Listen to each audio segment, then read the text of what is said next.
Le pape a structuré son texte autour de 3 grandes idées. D'abord, ce texte s'appelle « C'est la confiance ». Vous savez que cela vient d'une citation de Sainte Thérèse de Lisieux. Deuxièmement, le pape parle d'elle comme d'un docteur synthétique. Nouvelle formule, ça n'avait jamais été employé. On connaît le docteur angélique Saint Thomas d'Aquin. Thérèse serait le docteur synthétique. Qu'est-ce que ça veut dire? En tout cas, là, il y a une vraie nouveauté. Et puis ensuite, il en fait particulièrement un exemple de missionnaire par attraction et non pas une missionnaire qui serait trop proactive par le prosélytisme, par la pression, mais vraiment, elle est missionnaire en tant qu'on a envie de lui ressembler, elle nous attire à elle. Le pape explique pourquoi et comment.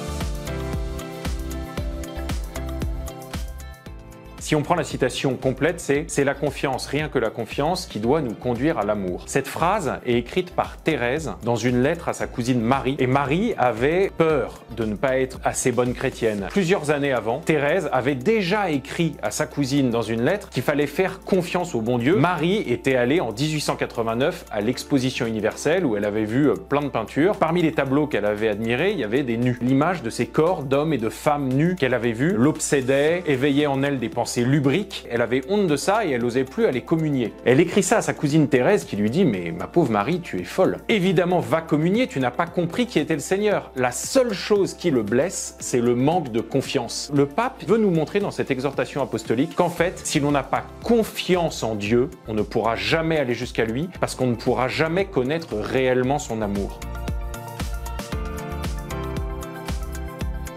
Le pape François a décrété que Thérèse était docteur synthétique. Il l'oppose au docteur analytique, non pas que les docteurs analytiques seraient sans intérêt, Saint Thomas d'Aquin qu'il cite en exemple est l'un des plus grands théologiens de l'histoire, si ce n'est le plus grand, mais il dit, voyez, si vous vous saisissez de l'œuvre de Thérèse, elle vous mène directement à l'essentiel. Ce qu'elle a compris, c'est que pour être chrétien, il ne faut pas s'embarrasser de 50 000 règles, il faut aimer son prochain. Elle a compris que sa vocation, c'est d'être l'amour, et en fait, c'est notre vocation à tous si on veut être saint, si on veut être heureux, et elle dit, ne vous embarrassez pas d'essayer de comprendre Dieu de manière complexe. Tant que vous avez compris qu'il est amour et miséricorde, qu'il veut votre bonheur, alors vous pouvez le suivre, vous pouvez accomplir sa volonté en aimant ceux qui vous entourent. Ça remplira votre vie, ça fera de vous des saints et ça illuminera le monde. Dieu est amour, il nous aime, il nous pardonne et il nous demande d'aimer à notre tour pour lui ressembler et être heureux.